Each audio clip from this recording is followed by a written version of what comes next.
Why do 100% of trailblazers have stories worth sharing? Dive into the lives of women who redefine success and empowerment. Women Like Me. Stories in Business, the podcast that brings you up close with women from every corner of the earth. From entrepreneurs in bustling cities to authors in tranquil villages, these are the voices of resilience, innovation, and spirit. Join Julie Fairhurst as she explores the diverse experiences that shape their lives, offering insights and inspiration. Whether you're on your morning commute or a late-night listener, tune in and be inspired by the power of women's stories. Now here is your host, Julie Fairhurst. Well, hello, everybody, and thank you so much for being here for another episode of Women Like Me Stories in Business. I am just so pleased today to have one of our newest authors with us today, Melody Dewsbury. Now, this lady has quite the story to tell, and I'm going to let her tell us the story. But I'm just going to tell you the book she was in, where you can find her, and what her title is. So this is the newest Women Like Me book. It came out about a month ago, and it was number one in 5 different categories, which is amazing. And then in my favorite category, personal transformation, we got to number 2. That's a really hard category to get, but I was just so pleased and I was so excited for everybody. So where you can find Melody is in chapter 10, and her title is this: Finding Strength Through Life's Challenges, How an Unexpected Journey Led to Resilience, Empowerment, and a New Me. So Melody, welcome. Thank you so much for being here. And why don't we start off by you just telling us about yourself? Thanks so much for having me. It was funny. I was just thinking, I should grab my book and have it, but I remembered I gave my copy away. So I guess I can't use that as a prop, but tell you a little bit about myself. So I am a dog mom. You can see my pup behind me here. Aww. Working hard. He sits with me here every day. I work from home. I'm a marketing manager for a business consulting agency in the Lower Mainland. And I, where do I start? So I am divorced. I am in a new relationship with someone who we've been together for a few years now. And I live with him and his stepson as well. So I get to be stepmom. Oh, nice. Yeah. And in my spare time, I love to make stuff. If you can see all my craft shelves here. I try to hide them for work, but I cannot hide them completely. So yeah, just part of who I am. I love plants, as you can tell. So I'm an avid gardener, and I love paddleboarding. Oh, perfect. Yeah. Well, you live in the right area to be able to do paddleboarding. Yes. Yeah. We moved here just about a year ago, and there are so many great little lakes around. I have not explored them all yet, but I really, really am hoping to this summer. Oh, perfect. Well, thank you for that, Melody. It's Melody and I live somewhat close to one another, and we're surrounded by mountains and forests and beautiful lakes everywhere. So if you're a paddleboarder, you live in the right spot. That's for sure. Definitely. So, Melody, let's just jump in. I have a question for you. Can you tell our audience a little bit about what led you to write this story? It's a good question. So the whole story of my divorce and what happened, like as it was happening, so many crazy things were taking place that I was telling people I need to write this down, because I'm like, people will not believe me when I'm telling these things. And I didn't share a lot of that in this chapter. But I had started writing like as soon as it happened. And I think within a year after the separation, I had several chapters about what had gone on during this whole time, which I think, I don't look back on very often, but I think it's so good to have that story there and to have that written down.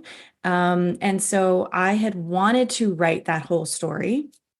I wasn't sure how to do it. I wasn't sure if it should be, a fictional story, or if it should be a self-help book, or if it should just be a memoir. I didn't know where to go with it. And I met you at the women's show in Chilliwack I think it was the West Coast Women's Show. Yes, yeah.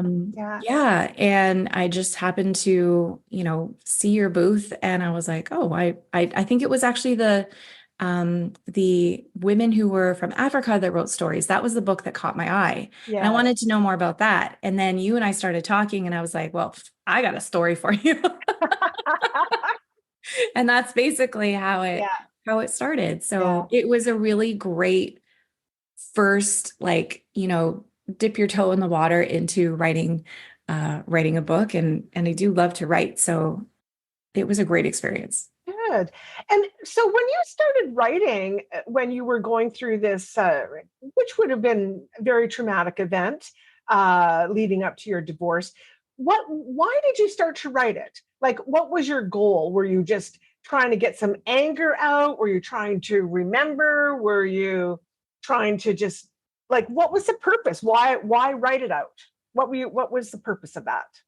I remember, so after the separation, I moved back to my parents' house for a couple months. And I remember going to London Drugs and picking up a few books, right? This was my self-care era for like a couple months. It was summer.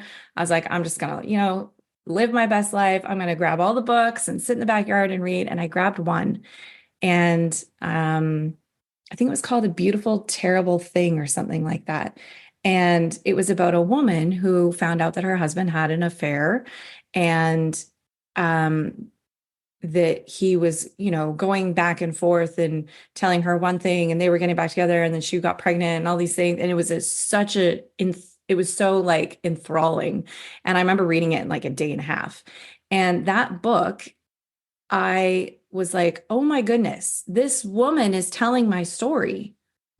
This has been so therapeutic to read this book specifically, even though it was fiction. I think a lot of it was based on a true story. That I found so much comfort in that. I was like, I'm going to write a book. I'm going to write a book so that other people later on in life, whenever I get it done, will read that and go, oh, I'm not alone. This happened to me too. Yeah. I'm not crazy. And, can gain some kind of like, just some comfort, or feel like, you know what, she did this to get over this, and now she's here and I can do that too. And that was the entire reason for writing it. I love that, Melody, because that's the purpose of the Women Like Me books. Yeah. It's about helping ourselves, but also helping people who read our stories. And look what happened when you read that story. So thank you. Thank you so much for sharing that. In your story, you talk a lot about women and relationships with women, and how women, if it wasn't for the women in your life, you may not have gotten through it. So I want to just start with, when you told some trusted women in your life what was happening, because I think a lot of times what happens to us if we go through a traumatic experience, especially something you went through, maybe we feel shame about what's happening. We might feel guilt. We don't want to talk about it. We prefer just to put the blinders on, maybe just in terms of not sharing it with others. But you did the opposite. Yep. You reached out, and I think that that's brave, and because it's hard to talk about our private lives, especially when they're not going as well as we'd like. So can you tell me a little bit about what happened when you reached out to your girlfriends? And I think was it a grandma and your mom? Do you want to tell us a little bit about that? How that happened? And And just to touch on what you just said, I don't think I think there is a lot of stigma around trauma, around things that are just out of our control, and people don't want to talk about them. And so I don't know when this started, but I did start talking about some things like a few years earlier. I have like an invisible illness in my ear. So, sometimes I'm in pain and people don't know, right? And so I had to start telling people that. And I found personally there was a lot of it was very therapeutic to share that with people. And then, so, you're not just like struggling alone. What happened when I told people, not just family, but like, my workplace, so I was a teacher at the time, and, I'd been there for, I think if several years at that point, I'm not sure. And we were really a close-knit family. Like I was friends with everybody, right? And a lot of those teachers also knew my ex-husband. And so when something big like this happens and I take a few days off work because I'm like, I don't know what's going on, right? People are asking questions. Yeah. As soon as I started to say, because I was so ashamed that someone did not find value in me enough to stay married to me. That was the whole thing. And I was ashamed at that at first. And then I started to tell people. And I had teachers come into my room after school and say, I'm going through the exact same thing, but I didn't tell anybody. I had 3 teachers come to me within a week. Wow. One was male and 2 other females. And they were like, so yeah, I get you. Right. And that just to have that immediate community was amazing. But I had mentors at the school and, I was a younger teacher. And so I really felt like those mentors and friends just like took me under their wing. Oh, And, I remember secret, like quiet lunches where I'm just like crying in the book room in the back of the library, like that's so closed off with my girlfriend. And and I remember also like my other mentor, like, she'd come over on a Saturday and she'd bring me a new mug, which I still have. And it was like, you're a woman, you can do it. Like every successful woman, behind every successful woman is herself. That was the mug that she gave me. Like those kinds of messages were constantly being given to me by the women that I worked with. And especially coming from people who knew him. And you'd think there would maybe be a little bit of I don't want to get involved, right? No, right. you were 100%. Even women that had known him for years and years, they were like, I got you, right? Like we stand behind you. That is awful what happened. And it was just so, it was like family. It was like everyone just like hugged me, big hug. Oh, And it was so healing. So that was, I think, the catalyst, because after I quit teaching, I started a business and I started this Facebook group and I started doing go lives like weekly.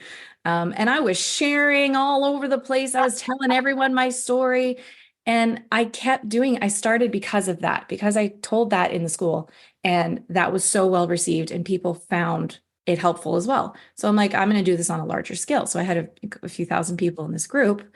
And I had people messaging me every single time I mentioned this story or I said, hey, I'm going through this right now. I'm struggling, right? Like you think when you're someone online and people are looking up to you, you have to have it all together. No, I'm like super vulnerable and everywhere. And yeah. every time I said, hey, this is happening, someone reached out and they said, I needed to hear that. I am going through this right now. That was so helpful. Like you literally just spoke to me. So Wow. yeah, I kind of went on a tangent there, but No, that's beautiful. I'm glad that you shared all of that. And it just really as you were talking, I thought, there's so many people that they keep their head down and they're just don't yeah, off the radar because they're in fear of yeah, what people might think. I think our biggest problem is that we're afraid of what people are going to think. yeah, And I think that it's extraordinary for you that beautiful, arms around you with all of yeah, that support is yeah, wonderful. And I think that, sometimes we don't have as much support, but yeah. there's always somebody in our life, and we know who that somebody is that we can reach out to when we're struggling and when we have, those types of things happening. Yeah, yeah. Yeah. And I mean, family, because you'd Yes. asked about the women in my family. I mean, they were devastated Yeah. because he was a son, he was a grandson, he was a brother. Yeah. Nobody saw it coming, No. right? They were so devastated and they grieved. For Oh, sure, they grieved. yeah. Yeah. But the day that it happened, I think my sister took the day off work, and because we were in Fraser Valley and she works in Vancouver. So she took Oh, the train all the oh, way out here, and my mom came out here, and they picked me up. And I remember, like, I think we went shopping. Like, we went to buy new sheets for the bed because I was like, I'm not sleeping on these sheets anymore. Like, I oh, don't remember the day, but I yeah, remember driving and driving by Leps Market and looking at the mountains and being like, the world is still turning and yeah, this is happening to me. yeah, And we're going to buy sheets. Like, it was such a weird day. yeah, And I was so numb to everything. yeah, I don't remember what we did, but yeah. I remember that they were there. And I Oh, remember that they were supportive like crazy. Everyone yeah, was supportive. yeah, There was yeah. nobody not supportive.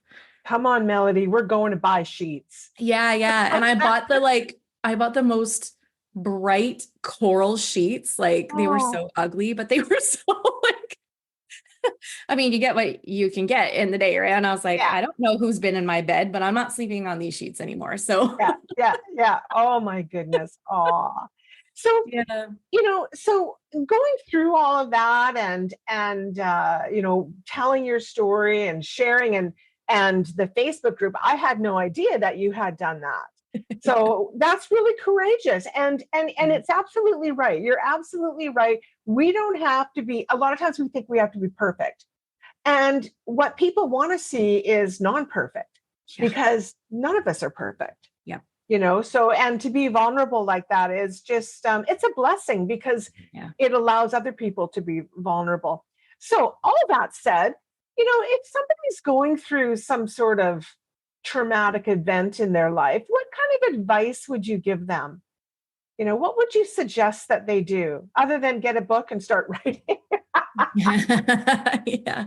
Yeah, The one thing I will say is your tribe, the people who come out of the woodwork are not necessarily the people you think will be there beside you.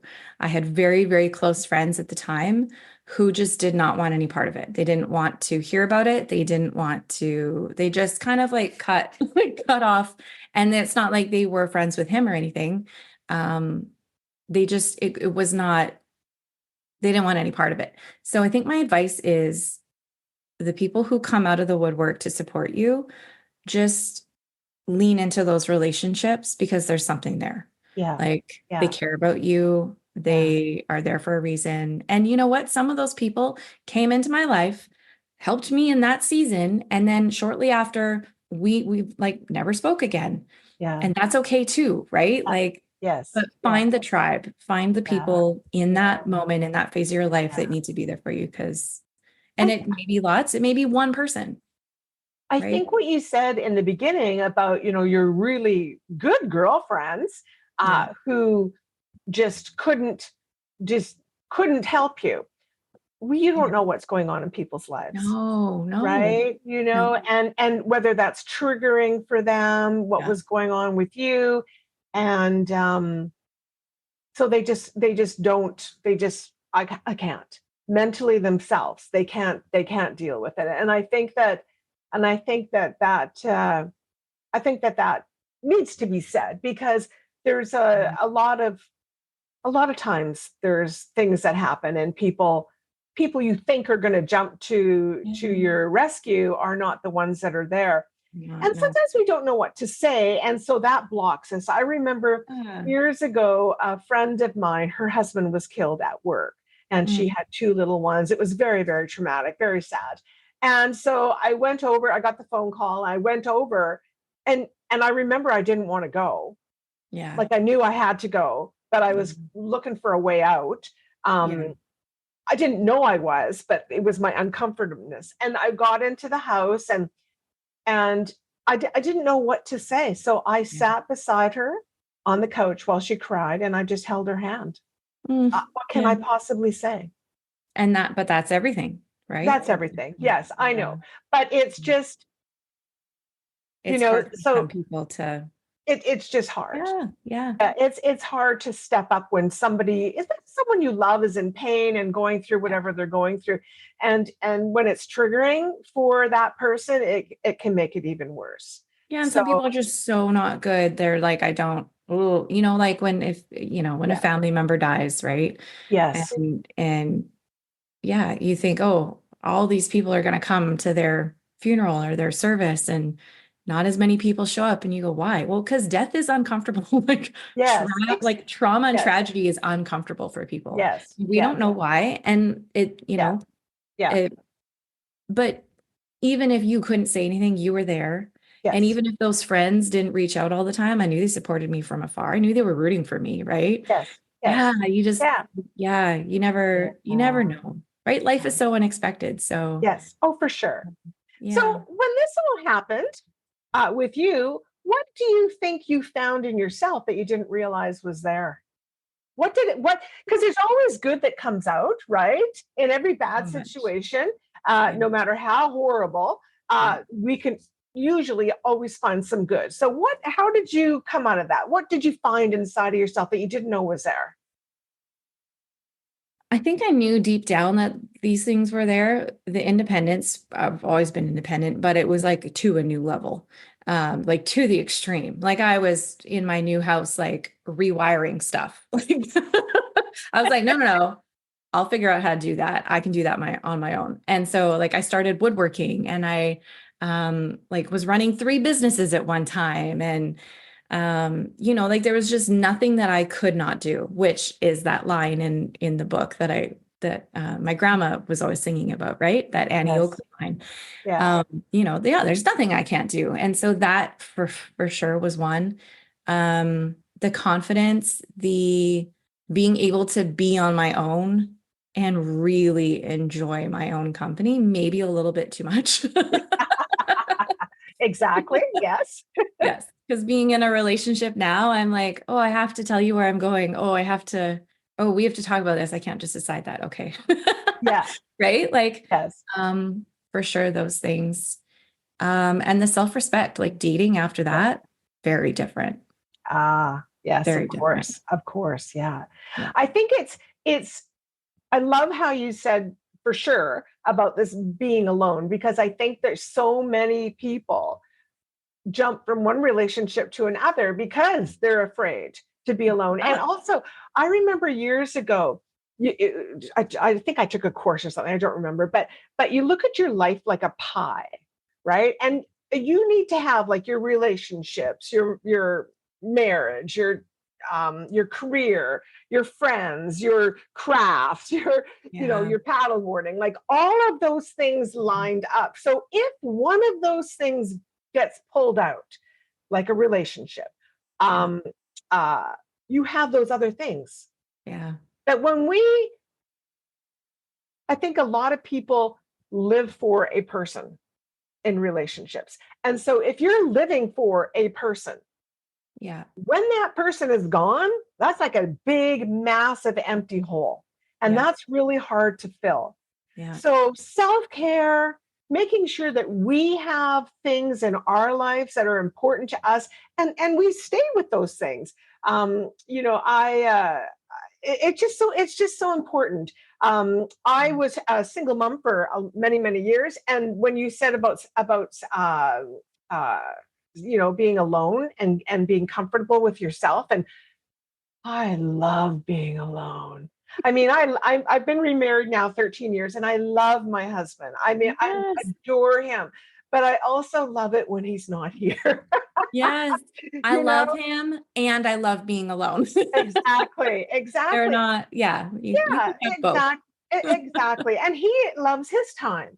And I Yeah. think that that's so important because Yeah. if we are filled uh full of things that we love and all of those things, then that's what we're giving to everybody. Yeah. Right? We're giving that full life. So I think that's really important for women if they're in relationships or they've gone out of a relationship to look, or even in your life, like what else do you have that you enjoy other than that relationship?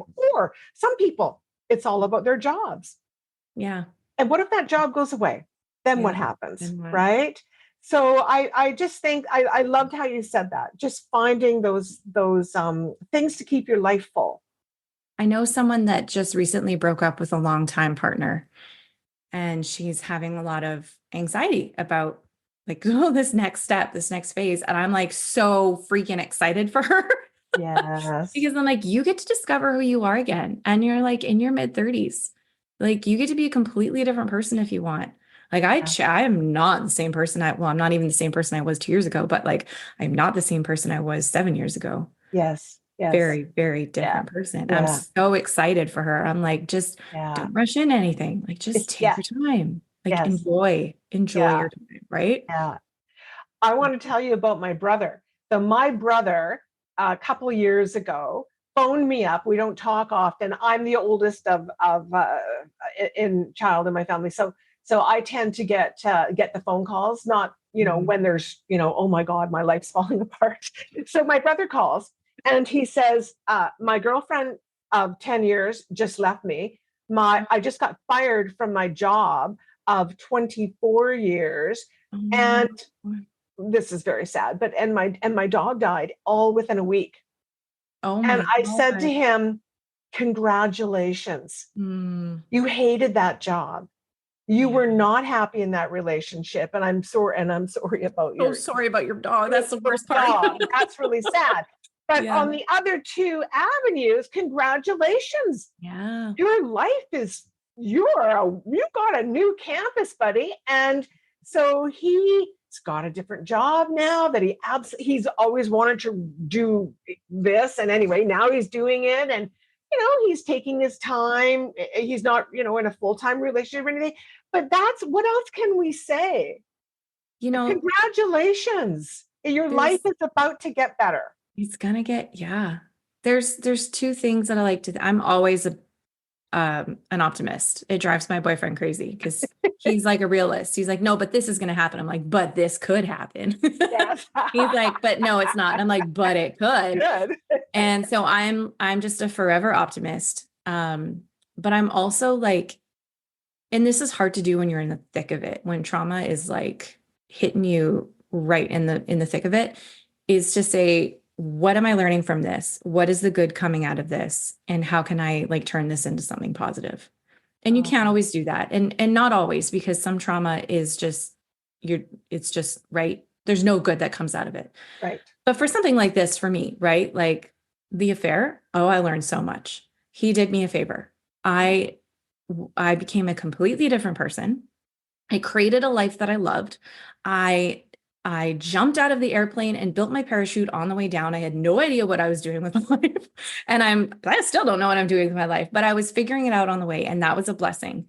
And it was hard to see in the first 6 months, but I dived deep into personal development. And I was like, oh, actually, there's a whole other world out here. Like, this is not the end of my life. This is like just a blip in my story. Yes. And I really get to do what I want. And that is a blessing. So like, even in the craziest of times when, some things, I don't want to say, but some things were happening. And I was like,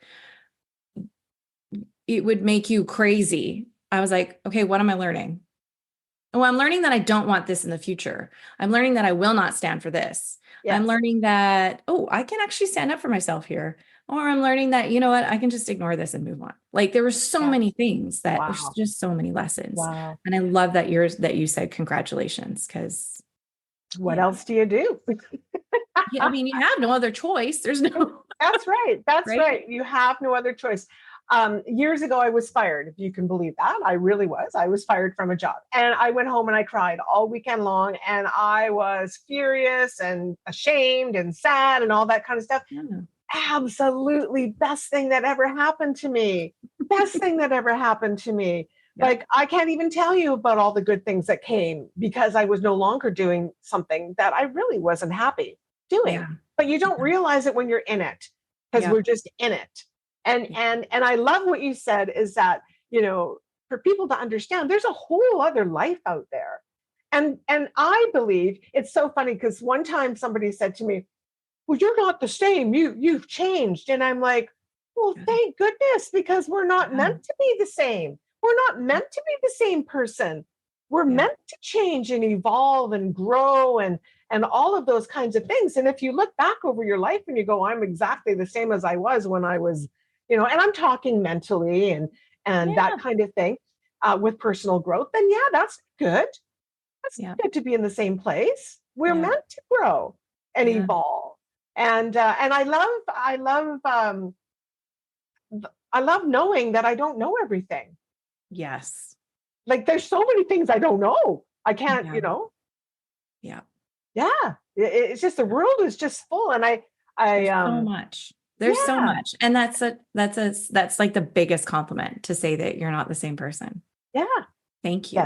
yes, yes, yeah. But yeah, the world there's so much out there that we can, Yeah, yeah. And it's yeah, hard when you're in it yeah, to see that, you know, uh, it takes some time. And so it's important for people to realize that, I didn't get over it right away. It took me quite a while. yeah, yeah. And you didn't get over it right away. No. But to allow yourself to go through that and You allow have to sit yourself. with it.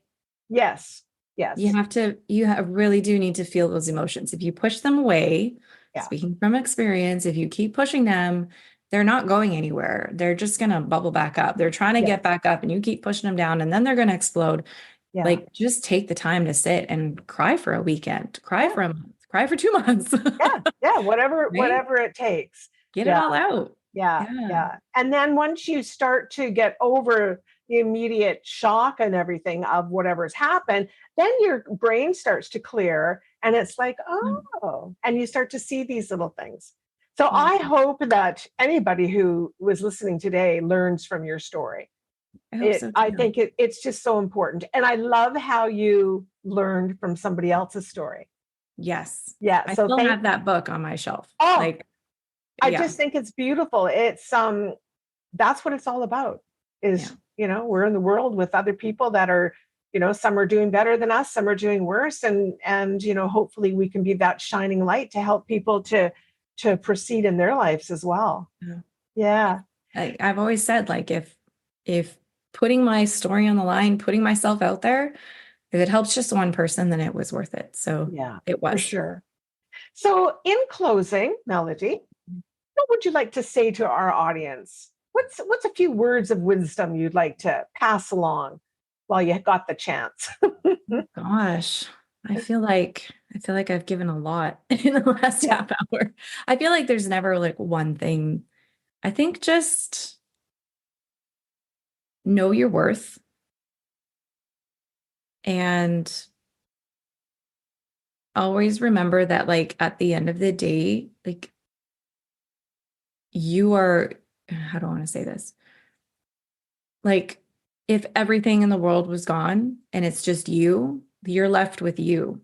So create a life and create the person that you want to be. Be that person. Just start being that person now. And do the things that light you up. And don't take crap from anyone.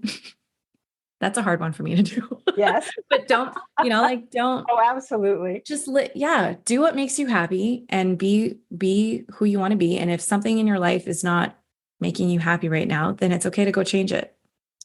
I don't know. That's no. You're going to listen back and you're going to go, wow, where did that come from? Oh, I'm That's so smart. beautiful. No, yeah, you better write that down. That's, I should it's somewhere. beautiful. It's beautiful. And I think that if you can, if we can give one lesson to anybody who has listened or watched this, that would be the one to learn to care for yourself and fill up your life so that you can care for you. I had a dream once. I'm not going to go into the whole dream, but I said in my dream, I don't know my purpose. And I was told, you are your purpose. Oh, Yes, that's what I was told. And so I believe it. yeah. We are planted here for us.